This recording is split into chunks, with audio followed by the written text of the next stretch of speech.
My name is Russell, and this is my YouTube channel, Russell Does Stuff.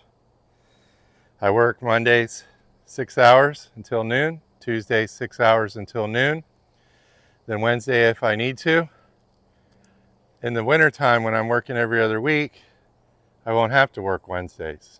I could probably get everything done on Monday, and then I would have all that time to do what Russell Does Stuff wants to do. Work on my Jeeps, go to the park with the dogs, plan a trip, sell some stuff on eBay, hit a couple garage sales, do anything I want.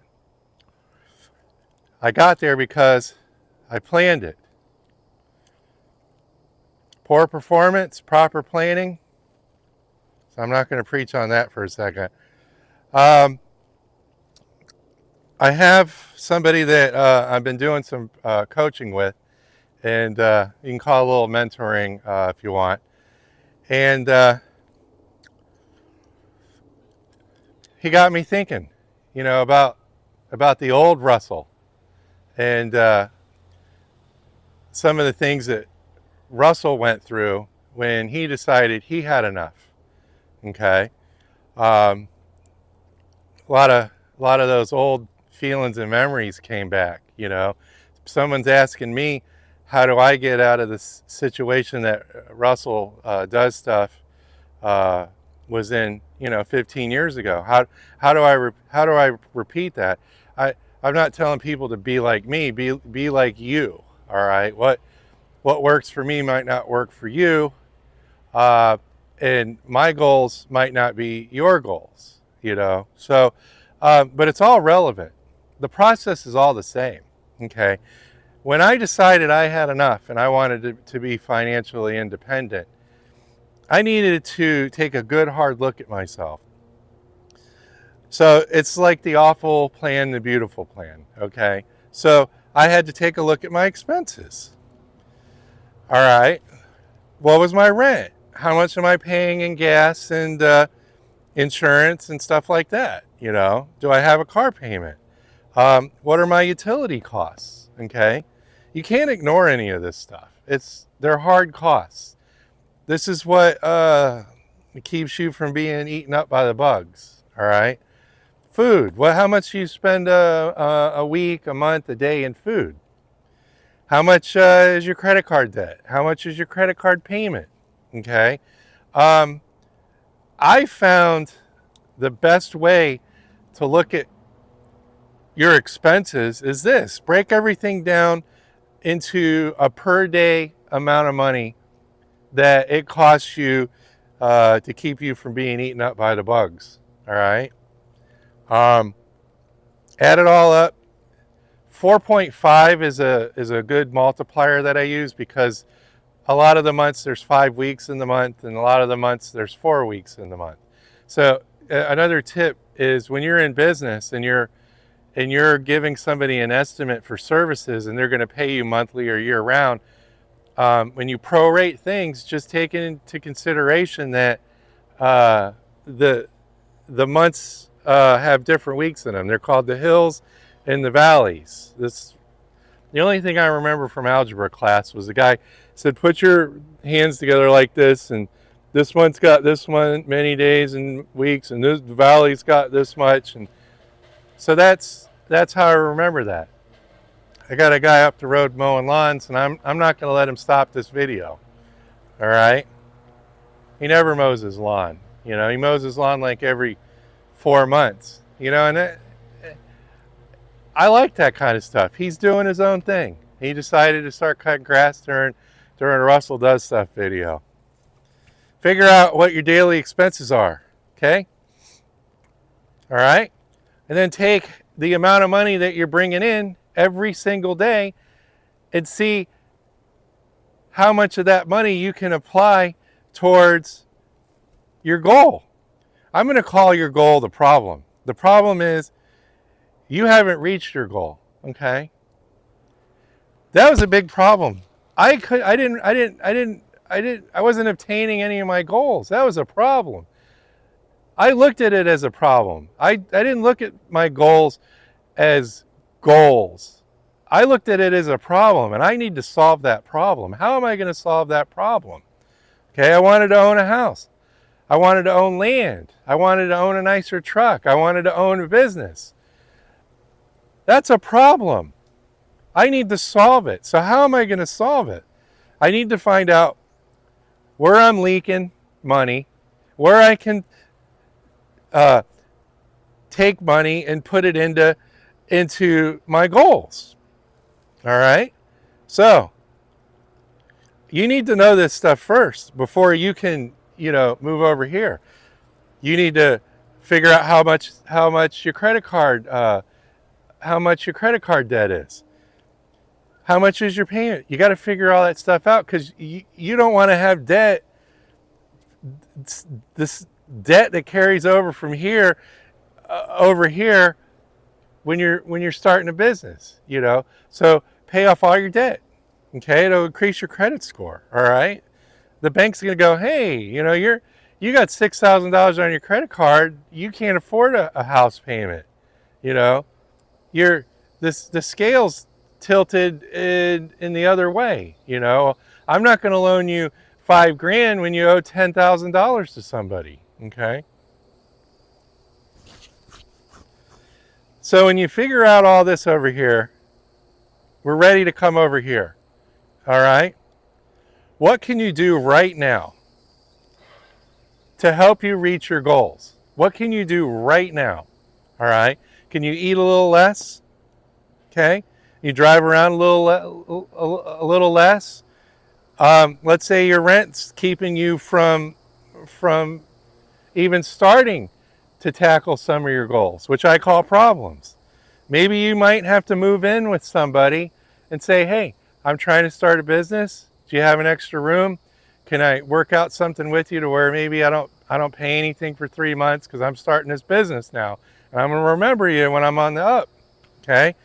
If you want something bad enough, you'll do it. I slept in a tent. Okay. I rented some of the nastiest housing out there. All right. I had no furniture. I had a mattress on the ground and a brick for a nightstand. Okay. Because buying fancy furniture ain't going to help me with this stuff here.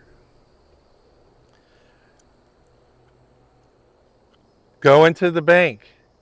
When you're ready to buy a house, you want to buy a house, this is all squared away, and now you can put money in towards a down payment. You need to go figure out how much that down payment's going to be. So you need to go to the bank and sit down in front of somebody and say, hey, my name is Russell, who does stuff, and I want to buy a house. Well, what's your credit? All right, your credit's okay now. How much are you going to put down? I said, well, I don't know. I don't know. I'm kind of interested in the 3-bedroom, 2-bath, 2-car garage house. All right. Well, get on Zillow and find out what those houses are going for in your area, the area you want to live in. Okay.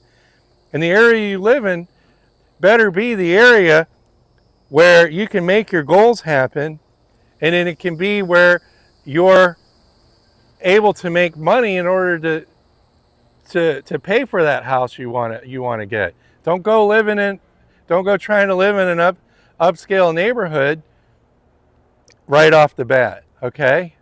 Because the next thing you know, everything you make is going to go into paying those payments. You're going to be back over here again, all right? Sit down with the banker, find out what a down payment is. You may be a first-time homeowner. There's programs that you can get involved with. All right. There's a lot of different ways to skin a cat when you're trying to buy a house. All right. What do you want your mortgage payment to be?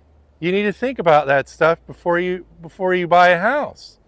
I know so many people that buy these massive houses, and I go, how much is your mortgage payment? Oh, thousands of dollars. I'm like, they're not going to live here long.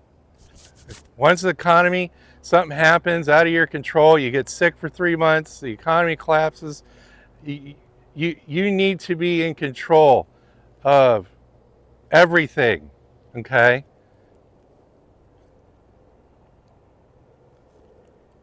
So now you've decided on your house payment.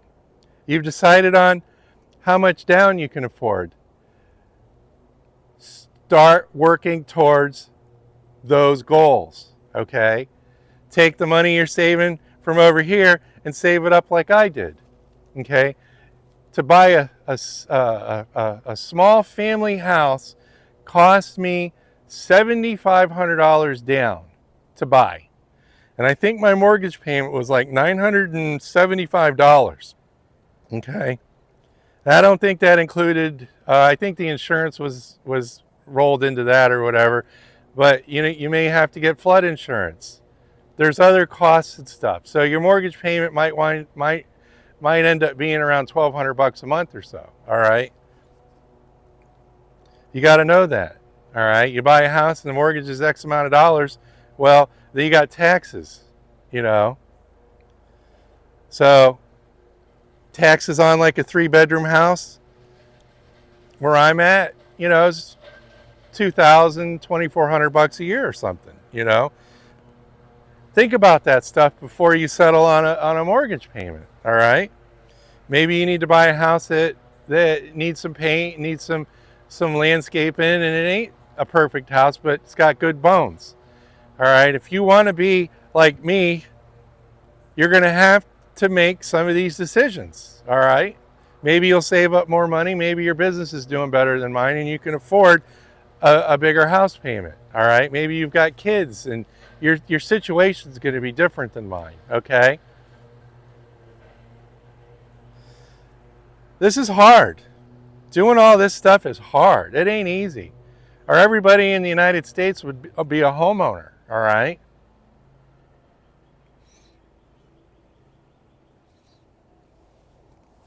So I had to have a do or die mindset. I was going to do this if it killed me, okay? When I bought a house, every day that clicked by, that house, if you buy the right house, it'll increase in value, okay? When I was 2 years into paying my house off, I now had equity in my house, and I could have pulled the equity out of my house, and I could have went and bought something, a rental property. I didn't want to do that. I wanted to make sure I paid off the house first before I went and did something else. Before the pandemic, I was interested in working with the builder to build 10 homes in my area. Okay? Then I was going to get into the real estate game. I'm in the real estate game a little bit, but I was going to get into it heavy because nobody was going to kick me out of my house but Mother Nature. And I wasn't going to leverage my house to go buy real estate. All right? Dave Ramsey. Go check his story out. I don't want that happening to me. Okay? So what I did was I saved up enough money to put down on my first house that I was going to build. Well, I ended up getting beat by the contractor. I should have done some more homework, but I have friends that are realtors. So my good friend introduced me to a home builder, and the home builder was going around taking advantage of everybody. All right? He was getting draws, and he was clearing the land and getting the money and then not doing anything, and he left homes half built and stuff, and then he blew town. I got suckered out of that money. Part of being an entrepreneur is taking risks. All right? I never got my deposit back for my very first house that I was going to build after I paid my house off. All right? I ended up selling that land and tripling my money, and that's for another video. So once you do some of this stuff, you open up doors for yourself, okay? I don't have any credit card debt. I don't have a house payment. I don't have vehicle payments. What am I going to do with that money? I'm going to save it up. I'm going to invest it in something, okay? Russell Does Stuff keeps an eye on the real estate market, all right? When there's blood in the streets, I want to buy something, okay? Make a plan, okay? Reduce what you're eating. Get rid of your credit card debt. If you're not paying $200 a month in credit card debt, that's $200 towards a down payment, you know? Some of these videos aren't geared to multimillionaires, all right? They're geared to people that I used to be back when Russell Does Stuff wasn't doing the right stuff, all right? It is possible, all right? It's possible to fix your credit. It's possible to get a down payment for a house. It's possible to start a business, all right? I've done all those things. I did them at one time. I did them all at the same time, okay? You write your goals down, look at them, make sure they're not, you know, I want to go to the moon and I want to own a yacht and all that stuff, goals. Put those down at the bottom, okay? Have your some easy goals so you can start training your mind into clicking them goals off, all right? It sounds stupid, but if you need new socks, write down I need new socks. If I need new shoes, write down you need new shoes. Check them off when you accomplish them. I no longer have credit card debt. Check it off. I reduced my living expenses. Check it off, all right? I use less utilities because right now I want to sacrifice so I can get over here, all right, and have power. When I stepped into this world over here, I no longer worried about money. When I put a debit card in the machine to purchase something, I never looked at what it cost. I wanted that loaf of bread and I'm going to buy it. You know, when I go to a restaurant, she does, but I don't check the bill. You know, I don't look. The only thing I know I'm paying for is gas because I'm stopping it at $25.03 because that's a big scam. All these gas companies out there won't let you program $25 into the pump. So 3 cents times how many people on this planet, that's a lot of money. So I wish they'd figure out a way to where we could program the pumps to stop at the dollar amount that we choose instead of doing the clicky thingy, trying to stop on $25 or whatever, okay? But I didn't look at the amounts of the things I was buying, you know? My spending habits had changed. And I knew that I'm not going to go out and do something dumb, so I'm not going to check and triple check the price of a loaf of bread, all right? It's real interesting when you reach that point in your life where you're not worried about what the steak costs. I want to eat that steak. It's so much a pound. I don't even know what it rang up to. I stick my card in the machine. She gives me a receipt. I jam it in a wallet, and it goes in a shoebox in the office for tax day. All right, I'm not bragging or anything. I just, you know, the only thing I might check to see how much it costs is a big purchase like a $13,000 lawnmower. All right, we all can do math. You know, it's X amount of dollars plus 7% tax or wherever you're at. You know, I'm interested in those kind of transactions. But lunch, dinner, groceries, clothes, I don't worry about what it costs. I'm not bragging or anything. It just, you'll get there and you'll understand. You'll go, oh, I remember in Russell Does Stuff's videos where he needed a pair of work shoes and he just went down and bought them. You know, I already know before I'm going there that I'm going to get a good price on those shoes because I'm not going to go pay triple or whatever. You follow what I'm saying? I'm not being stupid with my money, all right? I don't buy my shoes at Skechers Outlet because I just know they're going to be more than they are at Bell's, okay? I know if I go to Walmart, it's going to be a little cheaper than at Publix, okay? So I guess everybody gets what I'm trying to say. Make a plan, okay? Have a do or die mindset. This is really easy to do. Fix your credit, Some of you might have to file bankruptcy in order to do that. I had to file bankruptcy when the economy collapsed. This is not financial advice. This is stuff that I had to go through. Okay, I had to crawl through all this beep beep in order to come out over here. Now if I did another whiteboard, I'm way over here now because I've already done all this stuff. Once you get good at achieving your goals, you can achieve anything you want. Well, this is Russell with Russell Does Stuff. And if you like this kind of stuff, hit the subscribe and the like button. The computers, the robots would appreciate it, and I would appreciate it. You know anybody that needs to see this video, you know, there's hope. I did it. You know, make a plan. Have a do or die mindset. This ain't easy. It takes time to make a diamond. All right? It's not going to happen overnight, but you can start the process before it gets dark out. This is Russell with Russell Does Stuff. I'll catch you on the next one.